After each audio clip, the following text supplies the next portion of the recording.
to get these ladies in. We're really grateful for giving up the time because they are busy, to talk to us about how maybe things have changed for them during all the benefit changes, how they're having an increase, and what are the problems with people getting back into work for the young people. So first to introduce you, this is Amanda. Amanda owns the company, Recruitment, and this is Leanne. Leanne has just been having a chat to me, and Leanne knows her stuff, so you need to get down to this age. Right. So, firstly, Amanda, what is it that you do, you offer? Do you specialise or? Okay, we predominantly specialise in supplying staff to the Port of Felixstowe, and that can be in many guises. We can offer positions in shipping, freight forwarding, in transport offices, and shipping lines. But more and more we've got involved more, I suppose in the last couple of years, is more with the warehousing side of things, and that can be both on the office and the manual labour side.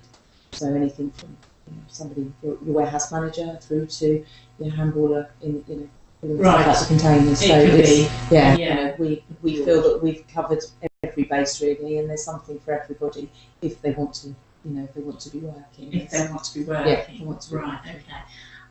And Leanne, we were just touching on the problems that you're having when people come down and register, and that you'd actually written to a local MP to try and get help. Yes. So what are these problems?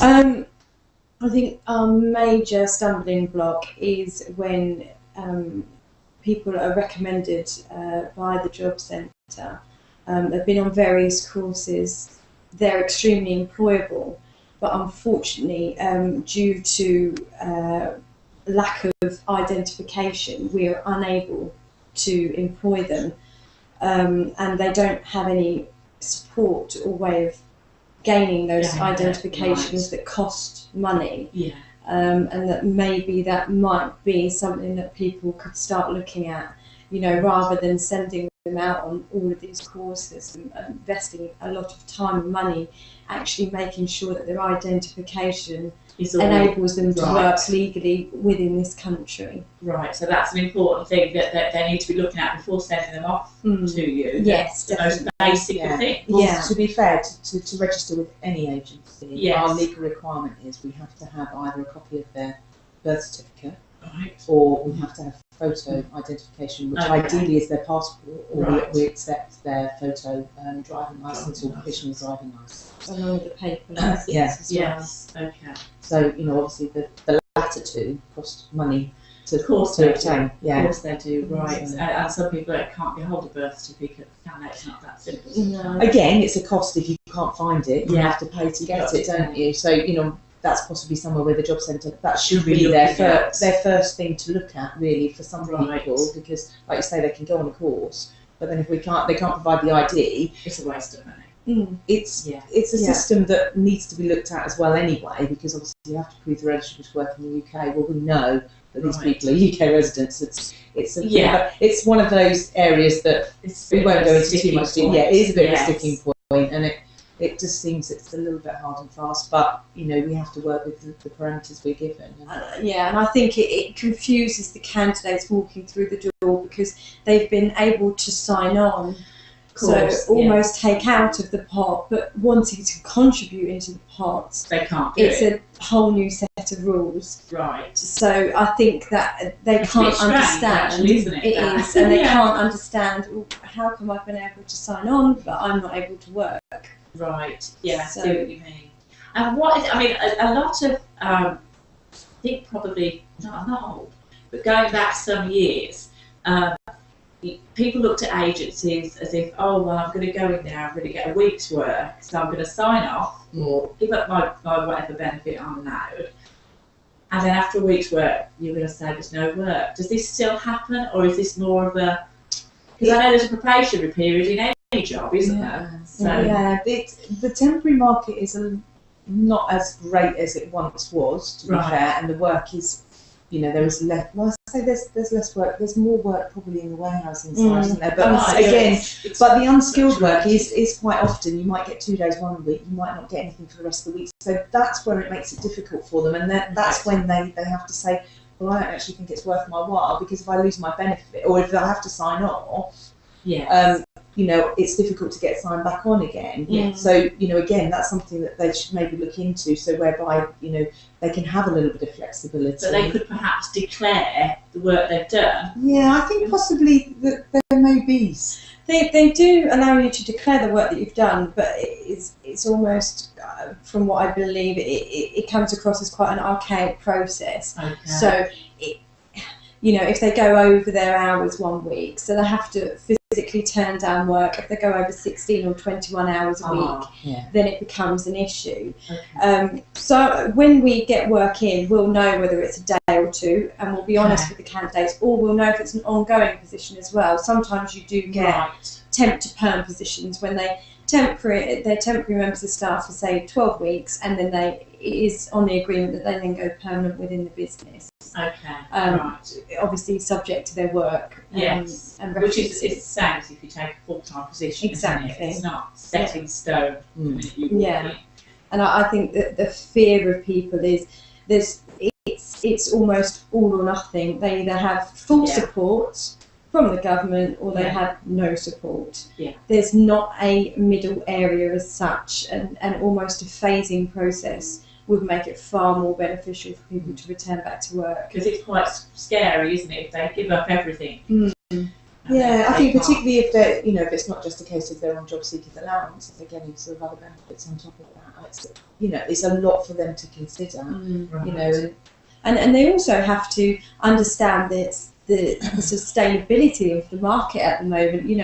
That everyone's well aware that we're not stable at the moment. No one really knows how we're getting on. Yeah. And so to then expect people to take an even larger risk than it may have been 10 years ago is unrealistic. Yeah. The other problem we face is some of these people have been in their situation for 5 or 10 years.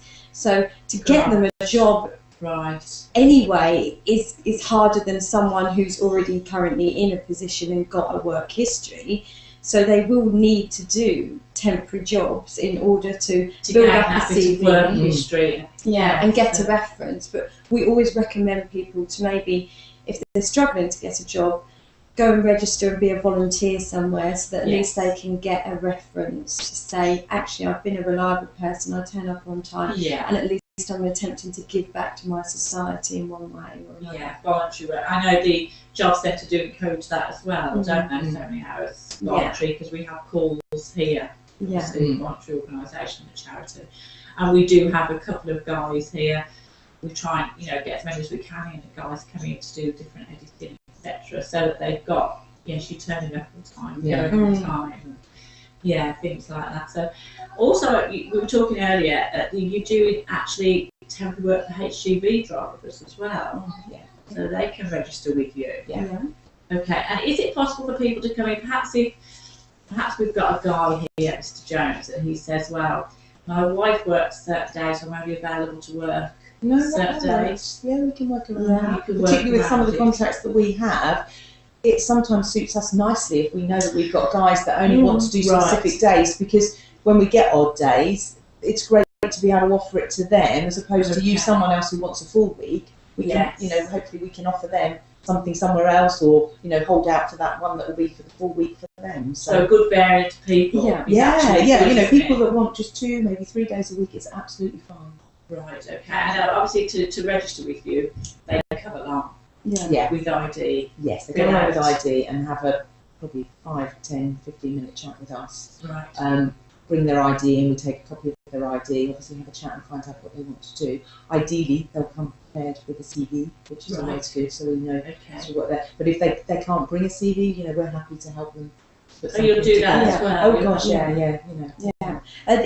even because some people aren't sort of up to technology levels at the moment, so we'll say to them, okay, just write down a list of what jobs you've done, where you've worked, and what you've done whilst you were there, and we'll type it up for you and we'll format it for you. Or if someone comes in and for whatever reason there's a couple of things on their CV that aren't quite right, or it's not laid out correctly, we'll say to them, look, if you do X, Y and Z, that will improve. But I think the biggest thing for people to do when they come in is be as honest about their situation as possible, because you can't expect people to understand if we're unaware of your situation. Yeah. So it's laying You're not the bare. enemy. You're No. there to help Yeah. them. Yeah. Yeah. I mean, for us, more people we can get out to work, the better our business will be, and Of course. it's our that's what we want. Our ultimate game is to get as many people out to work As you can. Yeah. So can people come in and be honest with you? It makes your job easier. Yeah. Yes, because we are the middleman. We have to explain to the client that person's situation, and it helps us get to know them as a person as well. And what would So, suit them. Yeah, what and where they'd environment. fit in. Yes.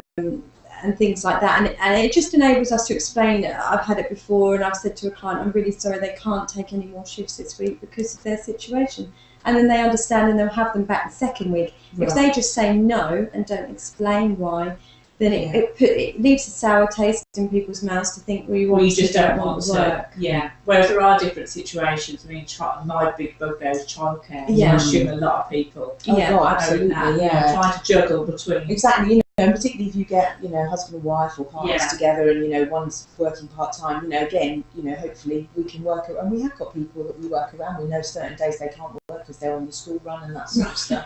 Yeah. But it's life, isn't it? Yeah, it is. Yeah, Yeah. there's lots in between times. But I think as well it's difficult because there are different ways that agencies work. I mean, we won't put anybody on the books unless we speak to them and see them and take their ID and everything else. And I Good. know that there are an awful lot of agencies that work very internet based. So Yes, you pop your there CV are. on a CV site, they grab it, they take it onto their books without even knowing who you are as a person. And I mean, I've been in recruitment for 30 years now, and Right. I swear I will never change the way that I operate because I don't want to fall into that No. impersonal way of working, and I just don't know how they do it. Yeah. You want to know that person Yeah, personally. and I like to be able to speak to a walk in. customer and say, Yes. that person will fit in because of X, Y, and Z. They Yes. are the right person. And that's why they come to us, Yeah. because they know they get that personal That service. personal Yeah. service and not just something that you've never met that person. Oh God, yeah, So just it's easy to type upload a anything, CV isn't it, and really? great. Yeah, exactly. Yeah. But it helps that both. Yeah, sets and likewise, in. if someone comes in and they haven't had particularly good GCSE grades. I mean, Yeah. I never condone anybody. I mean, I didn't do fantastically at school, No. but it's how you come across and how Right. how keen you are. If you're keen and you're sociable, then chances are there is a place out there. Because there's a lot of people in that position, isn't there, with the GCSE. Oh, and I results. think obviously with let's not go on to education, but it's not getting a good press at the moment, and through no fault of their own, kids are coming out with not particularly good grades. Maybe because there's not been the support there for them, and I just think that they shouldn't feel that that's the end of the road for them. There are Right. possibilities for them. So Right. yeah, And I think that's interesting because I think the job centre, sometimes fall into the trap that they've got so many people to deal with. People come out there thinking, well, this is just. yeah. Well, I'm not going to deny. If it depends on the circumstances as to why they haven't got good grades, and likewise, and how they come across themselves. Yeah, what Because sort of at the end of the person day, they are. I want the best person for the job. So Yeah. possibly someone who has tried a little bit hard, that they've got more Yeah. opportunities. But what I'm saying is, it doesn't close the door to people that haven't No, got good you grades. want to There's- have a go and you're willing to work hard and yeah, try. it's what you Yeah. put in to try and, it's like anything, what you put in, you get out, don't Yeah. you? So, they need to just be more assertive and sort of pushing themselves forward and, Getting to know you, Yeah. people coming in. yeah. And I think a lot of people who maybe worked with recruitment companies, say 10 years ago, that they did have quite a bad stigma to them. But if you actually look at the statistics nowadays, more and more companies are using recruitment companies because they need that flexibility of workers. Right. They need to be able to switch it on and switch it off. Yes. And they haven't got the confidence within the market to permanently commit to people. Right. But that's why they're using agencies. Agencies, yeah, because if they haven't got that work, they're not committed to that. No. Then they will have the work next week. Yeah. Mm. Whereas if they just make someone redundant, then Exactly. And if they Yeah. go in and they do a good job, when the work is steady, They're then gonna- they hopefully will they- get the then job. you have companies that actually ring you back and ask for particular Yes. Oh things. yeah, Yeah. definitely, yeah. Yeah. Right. Yeah. Yeah, all the time.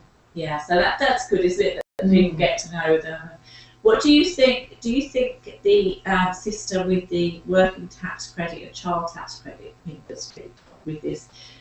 I mean, obviously you have to tell people what you're earning, and you have to reapply. And I how think does that if work? it's quite a complex. Well, I suppose I thank my lucky stars. I've never had to go down that track, but they don't seem to make it simple for them. Right. To my mind, I've had to sort of say to people, well, come on, if you don't give it a go, you're never going to get out of the system that you're in. And, a lot of people do want to go back out to work, but it just, like I say, it needs to be simplified. Yes. So that, or even to give them the flexibility of like, well, you go and try that job for a month. And Leanne was saying earlier, if we could, if they could just phase it out. Yeah. I mean, again, there could be something in place that we don't know about, but it's not widely publicised. So, unfortunately, unless people are able to access the internet or able to talk to somebody, that's always a big thing. That would help, that would help, and actually find out exactly where they're at. But I think people are just scared because, you hear so much, people, fraud the benefits or whatever. And of course, they're big cases, but likewise, they will penalise people, that have just done it. Well, not knowing, unknowingly. Yeah, because I have a personal friend who went to take a job that was 17 hours, and she rung up the working tax credit, and they said, well, we can't help you if you're not working 24 hours or more, and just went. And I did help her and said, well, you've got a child, so you can claim child tax credit, and you can still get housing benefit. That's just one section. But he didn't explain that to her. It's just like, thanks, bye. He just said, well, no, you can't claim if you're not working 24 hours. And then quite often people go, oh, okay, then we won't know. I can't. She said, I can't tell you what I'm going to do. So I think that there needs to be a broader sort of help, doesn't there, really? Yes. Because we keep hearing everything's changing, but we don't actually hear the details of what's changing. Yeah. So, I mean, have you noticed that you've had more people in getting back to that, or is it the same? I think we have had more people in. I think sometimes when people come in, the first sentence is, I've been sent from the job centre. Oh, right. And sometimes that's probably not the best thing to say. Thing to say. It's probably more beneficial to them to say, hi, I'm looking for work. But I always say to people, there's a lot of recruitment companies in the area. Register with everyone. The law of averages is, if you do that and you contact them on a regular basis, asking them if we've found anything for them yet, and we physically see them, because if they're not working, they've got time to come into our office and call in and nag you. And we will find them a job. Right.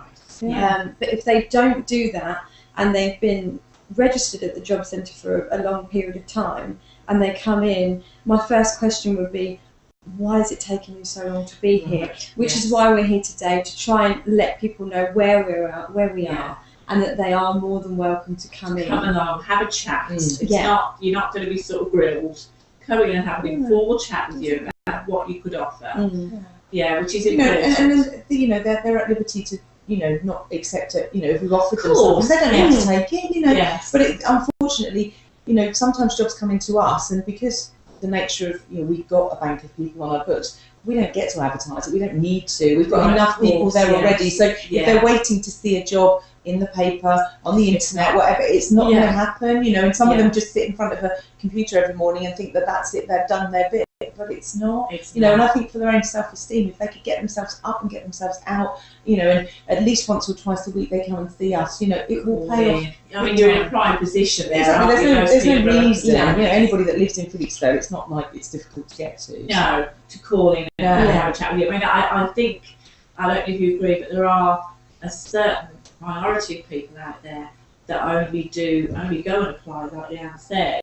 They've been sent by a job centre. I mean, I've even had experience of one guy telling me he was actually interviewing for a permanent job, and the guy said, well, I don't really want it, I'm here for that. Yeah, exactly. So I think then the problem is that everyone gets brushed with the same, don't they? So people think, oh, you're out of work, you probably don't even want a job. So it's a case of coming in, registering with you and showing, look, I do. I do want to work. And like I say, if they genuinely want to work, I can't believe that we wouldn't be able to find them. And a temporary job really could be the start of a good career. Oh, absolutely. With a certain company.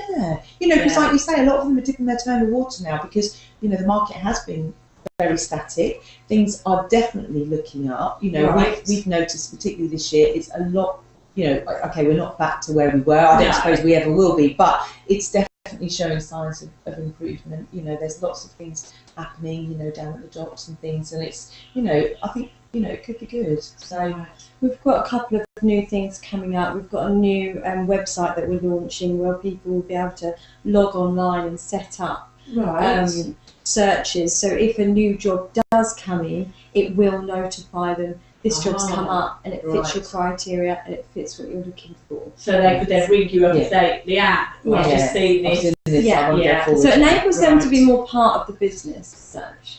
So that's good, isn't it? That's good. And that's launching shortly. Yeah, so we're trying everything we can to help people, you know, feel part of a team, because for us, we're nothing without our workers. If they, you know, if we don't have anyone out working, we don't have a business. So they are our main priority. Right, to make sure they're happy and they're in the right position. Because likewise, we don't want to put people into jobs that of no interest to them, because they're not going to stay. No, the company aren't going to come back to us. So you know, so it's a big circle, isn't it, for you?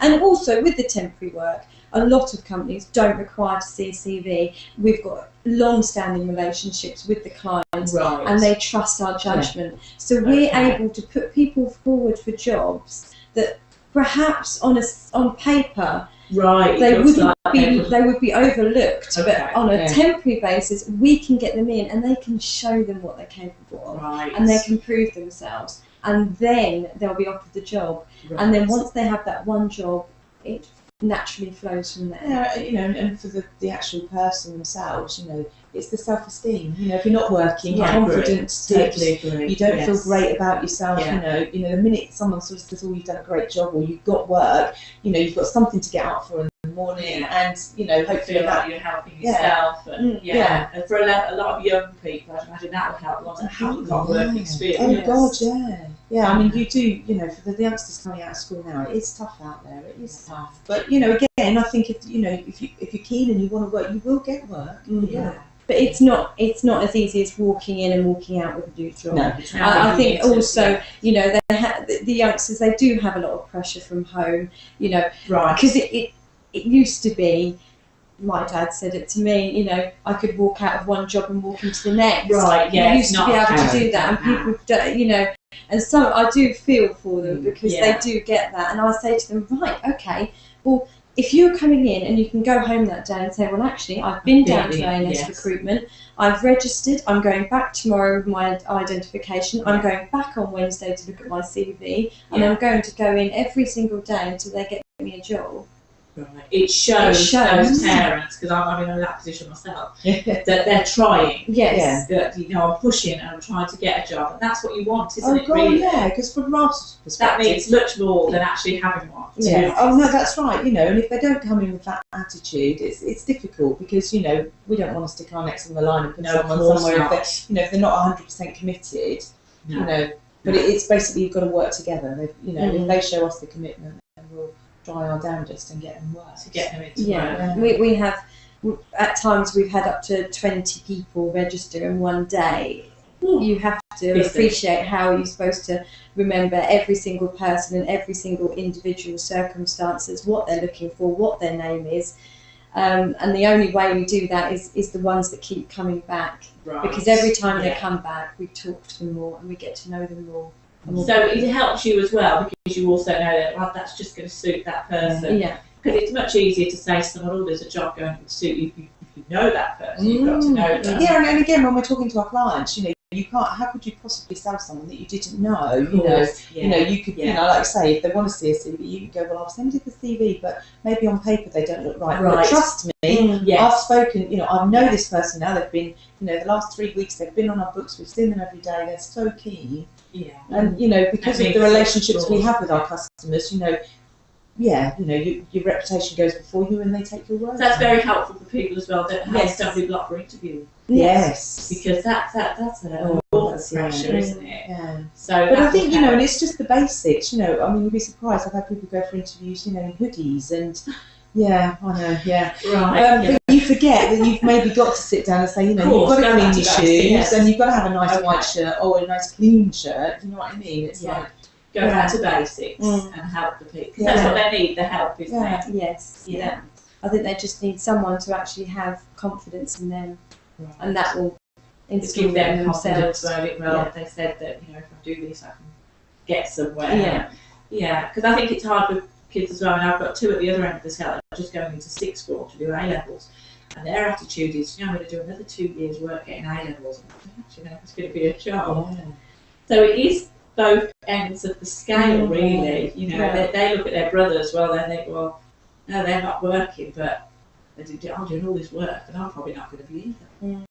So I think there are two ends. Yeah, it's difficult. It is difficult to try and encourage kids these days. You know, say, no, this will happen. This will happen. And my head, I'm thinking, I hope. Yeah. Because I didn't do very well at school at all. So and you've got a good job, but you have to put yourself out there. But I do think as well, education is still very important. Don't think that, when we've said, it doesn't really matter, because it does, and the best, if they do get opportunities to do their A-levels, go to college. It does make, their CVs look so much better if, if they have. And, if they don't have any direction, if there isn't a job out there, definitely stay on and get your A-levels. If that's, if you're academically enough to be able to do that, then it's a definite plus. Yeah. Definite, it's not going to hamper them getting a job, that's for sure. No, and you give them more direction, because I think sometimes it's a bit young, isn't it? And sometimes we have people come in and they'll say, I don't actually know what I want to do. Cool. And we'll say, and because we've obviously gone through their CV, we've sort of got to know them over the interviewing process, and I've come up with suggestions to say, well, actually, I think you'd be perfect for this, or I think you'd be great for that. This would work really well. And they've never even thought about it. Right. And they've gone, oh, okay, great, yeah, let's give that a go. So it's just sort of... So it's that nice, because you're like the middleman, aren't you? Yeah. So that's, that support as well that people need, and that helps. So. Well, I've learnt a lot, because I didn't realise that. I looked at it more of an online sort of... Yeah, and I do think people possibly think we are similar to the job centre, but actually, no, we're not. No, you're not. You're there to help people and support them and try and get them into somewhere they're going to be happy. Mm-hmm. And to suit all the flexibility. I think that's really important. Yeah. Yes. I know with myself and my husband trying to juggle between the two, and throw the child from one, passing the doorway, thanks. So it's hard, but I've learnt a lot. I do hope it has helped people, because I know as we've gone over, there's a lot of difficulties out there. But Amanda and Leanne, very friendly people. So get yourself along to RNS Recruitment, even just for a chat if you're considering registering or seeing, where you could be. Definitely worthwhile. Thanks for watching. Thanks so much for coming in. Thank you for having us. I know it's taken up your time, you're busy, and